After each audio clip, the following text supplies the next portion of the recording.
Today we come to the last section of our studies on the cross. And the theme of this closing section is indicated by the title on the last page of your outline, The Cross Revealed the Love of God. I believe it's appropriate that we close by studying the love of God. If you could say that any one theme of the Bible is the greatest, I believe we'd have to say it's the love of God. And any study of the cross that doesn't focus sometime on the love of God is an incomplete study. There are many, many different possible ways of approaching this theme. I'm going to approach it by one particular route, which is to try to discover the extent of God's love by the value that He set on us or by the price that He paid for us. So that's the way we'll be looking at this. What was the price that God was willing to pay for us, for you and me? I believe if you can receive this by faith, it will do a great deal for your self-image. If you feel unimportant or unworthy or in some way inferior, I do believe that's an indication that you've never understood the value that God set upon you. And the value that He set upon you is the expression of His love for you. I don't believe that the love of God can be measured. Also, the love of God cannot be explained. It's very interesting, but nowhere in the Bible do you find an explanation of God's love. I think we'll begin with a little passage of Scripture that's not in your outline, in Deuteronomy chapter 7, where Moses is trying to tell Israel why God loved them. And it's an interesting example. He says in Deuteronomy 7 verse 6, and these words should apply to you and me as believers in Jesus. For you are a holy people to the Lord your God. The Lord your God has chosen you to be a people for Himself, a special treasure above all the peoples on the face of the earth. Do you realize that we are God's special treasure? And then Moses seems to start out to tell Israel why God loved them, but he never gets there. If you read verse 7, the Lord did not set His love on you, nor choose you, because you were more in number than any other peoples. For you were the least of all peoples. That's true of us. We were the least. We're the foolish, the base, the despised. So why did God love us? Well, next verse says, but because the Lord loves you. So He did not love you but because you were this or this or this, but because He loves you. And that's the end of the explanation. And you will search in vain for any explanation of God's love. The unexplained love of God is the ultimate fact behind history. Now, I want to take a particular route to try to depict the love of God. I'm going to consider two parables that are found in Matthew chapter 13. And I want to say right at the outset, the way I'm interpreting these parables is by no means the only possible way. I know from the cross-references in the margin of my own Bible that whoever put the cross-references there interpreted the parable in a different way. That doesn't worry me. Don't let it worry you. Just accept what I'm saying, because one of the features about parables is that they can be applied and interpreted in different ways in different contexts. These two parables are the parable of the treasure in the field and the pearl of great price. They're very short. The treasure in the field is one verse, the pearl of great price is 2 verses. But the content is really measureless. So we'll begin reading from Matthew 13, verse 44. Again, The kingdom of heaven is like treasure hidden in a field, which a man found and hid. And for joy over it, he goes and sells all that he has and buys that field. Again, the kingdom of heaven is like a merchant seeking beautiful pearls, who when he had found one pearl of great price, went and sold all that he had and bought it. The common feature to each parable is that the man in question found something so valuable that in order to obtain it, he had to part with everything else he had. Let's consider the picture, first of all, of the treasure in the field. How did the treasure get hidden in the field in the first place? Well, I think if you're familiar with the history of the Middle East, and especially the land that's called Palestine, you will understand that it was frequently invaded by bands of marauders who came in to plunder and to steal. So we can picture this man with his house and all his valuables in it, and the news comes that marauders are on the way, and he knows he can't hide his house, so he takes a big wooden chest and piles all his valuables, his money, his jewels, everything that's of value into the chest, goes out at night, digs a hole in his field, and buries the chest and covers it over, hoping that no one will find it. Well, perhaps in the ensuing fighting, he gets killed. And he's the only person who knew there was a treasure buried in that field. So the treasure may lie there for centuries. Who knows? And then this man is walking across the field one day and he kicks his toe on something and he thinks it's a rock, but he looks down and it's a piece of wood. So he wants to find out what it is. He starts to dig around and he finds this rotting old chest, and he just pulls up one corner and his eye sees jewelry, pearls, gold, and he realizes in a moment what's happened. Now the story says he hid it again. Why? Because he didn't want anyone else to know there was treasure in that field, you see? Because the price of the field would have gone up a whole lot if anybody else had known about the treasure. Now, he didn't want the field. He wanted the treasure. But in order to have a legal right to the treasure, he had to buy the field. And when he inquired the price, it was a very high price. Some of the neighbors said, "Whatever does that man want that field for? Nothing ever really grew in it. Why is he prepared to spend so much money on that field?" Because he doesn't tell anybody. Then he goes home to his wife. I'm adding a little bit to the parable, you understand? Says, "I found a field I'm going to buy." "Oh, why are you going to buy it?" "Well, I like the field. I'm going to buy it." "Is it a productive field?" "Well, not very, but I'm still going to buy it."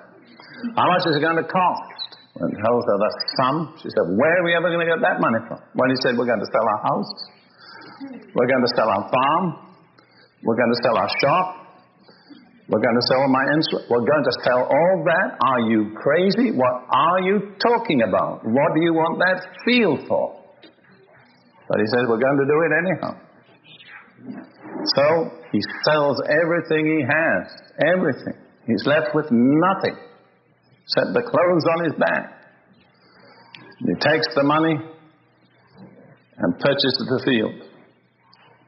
Then when he's got title to the field and he really knows, says to his wife, "Now I'll show you why I wanted the field."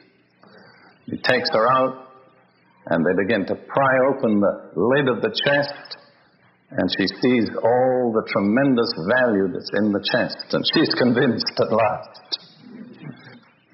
Take the other parable, the pearl. It's very important to see that this man was a merchant. He was not a tourist. He didn't just wander through the street of Kona and see some pearls in a shop window and listen to the story that the lady told. He found one pearl And he knew immediately. It was unique. There was no other pearl he'd ever seen like it. And not only was he a merchant, but he really loved his business. So, found out the price of the pearl, went back and said to his wife, I found the pearl. Oh? How much does it cost? Well, it costs a good deal. How are you going to get the money from? We're going to sell everything we have.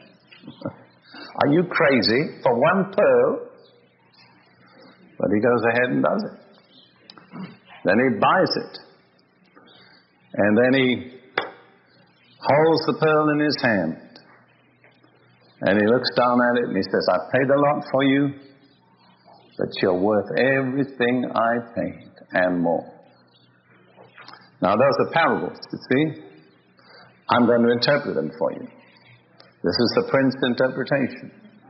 I have to tell you, Dr. Scofield has a slightly different interpretation. Not altogether different, but slightly different. The man is a picture of Jesus. Really, in a sense, he's the only one that can buy. We have nothing to buy with when it comes to the spiritual realm. The field is interpreted by Matthew 13:38. Where it says, the field is the world. And I think that runs consistently through this chapter. Every time the field is mentioned, it's the world. So, Jesus, with his divine insight, looking at the world, knew that hidden somewhere in the world was this priceless chest full of treasure. What was the chest? What was the treasure? Well, I'm suggesting to you, it's God's people, whom he foreknew from eternity, the ones he chose for himself. Now, in order to have legal right to the treasure, like the man in the story, he had to buy the field. It wasn't the field he wanted, just the treasure in the field. What is the treasure in the field? It's God's people. People like you and me, and millions more. And there are a lot of them still in the field. Now, let's picture ourselves as the Lord's servants. He's paid the price for the field. What was the price? His precious blood. That's right. But our job is to go out into the field and dig up the treasure. He has the legal right to it, but he gives us the privilege. And there's a lot of treasure that's right down under the earth, and it's all dirty, and maybe it's corroded, and it takes a lot of work to get the treasure out and make it what it ought to be.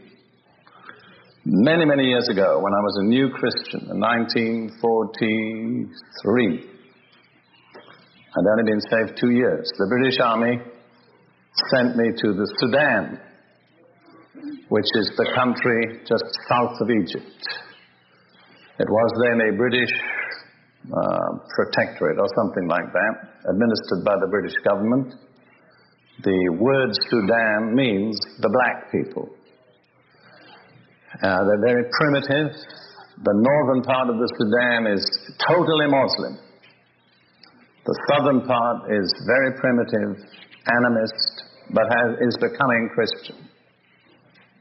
I was, for a short while, as a medical orderly, put in charge of what they called a reception station in a railway junction in a town called Atbara in the northern Sudan. I remember, this is just by the way, but it sticks with me. I remember being in the train, going there from Khartoum, and because I was a British soldier, I had a carriage all to myself, which the civilians couldn't use. And we stopped at this platform somewhere. If you've never been in the third world, you can't picture this, but the platform was just totally alive with creatures. Every kind of thing that you could imagine. Old men, old women, young women, toddlers, babies being nursed by their mothers, donkeys, camels, chickens, dogs. I mean, it was a seething mass of life. And as I looked out of the window at them, without being super spiritual, I just said to myself, I wonder what God thinks of these people. And I got an immediate answer. I mean, it stays with me to this day. Some weak, some foolish, some proud, some wicked, and some exceeding precious. And as far as I'm concerned, I've never had any reason to change that categorization of humanity. Some weak, some foolish, some proud, some wicked, and some exceeding precious. I think anywhere you look out on humanity in the mass, there'll be representatives of every one of those categories. So I arrived at Atbara, and I was put in charge of what was called a reception station, which was just a place where if soldiers were sick, they were brought in, and I decided whether they need medicine or whether they needed to go to hospital or whatever it might be. Well, now, the British Army never provided soldiers with pajamas, so for years I got used to sleeping in my underwear. But in this reception station, there were 2 hospital beds, and there were 3 white night dresses, flannel night dresses, with which we were supposed to equip patients if we put them to bed. Well, first of all, to have a really soft bed was a luxury. And then I thought, I'm going to sleep in a night dress. I mean, here it is, why shouldn't I have it? So I slept, I put this night dress on, went to bed. Well, I don't know how to describe this, but something supernatural happened. And I woke up with this tremendous burden of prayer for the people of the Sudan. It was totally supernatural. And I have to say, in the natural, you really wouldn't find them very attractive people. And I just began to pour out my heart in prayer to God for these people whom I didn't know and in the natural didn't care much about. And something happened, and I don't know how to describe this, but my clothing became luminous. And it was like, in a sense, Jesus was there inside me. I don't know if I can make this clear. And he began to speak to me about the way he loved those people. And he spoke to me about his jewels. And he says they're buried deep in the earth, and you have to mine them. And then he said they're cut with suffering and washed with tears. And this, I think, is in line with what I'm saying. Well, after that, I was sent to another place, a little place in the Red Sea Hills called Jebate, where I spent the rest of the year. I was put in charge of the, quote, native labor in the hospital. It was a very small hospital. There were 2 doctors and just a few people like myself, and it was a hospital, incidentally, for Italian prisoners of war. That's the only people there. And of course, there were thousands and thousands of Italian prisoners of war under the care of the British at that time in 1943. And so I ended up being responsible to see that the native labor did its job. Well, the man in charge of the native labor was named Ali, which is a very common Muslim name, Arabic name. And he was a rogue. I mean, he cheated on the wages that he got. He kept back something. He was a brawler. He was a very good footballer. And we never seemed to get kind of any real relationship. I would meet him every morning, and we'd talk about what had to be done. He'd learned English simply by talking to soldiers. He never had a lesson in English, but he had amazingly accurate memory. For instance, one of the things we had to do was disinfestation of blankets. My British soldiers never could get the word disinfestation right. I mean, no matter how many times they tried. He heard it once and never got it wrong after that. Well, for a while we just didn't really make contact, and then I discovered one day that he believed in the devil. All Muslims do. I knew nothing about Muslims at that time. So I said, I believe in the devil too. So that was our point of meeting, strangely enough. And after that, he would come to my little store, because I was also in charge of the rations for the hospital. And we'd line up the day's work.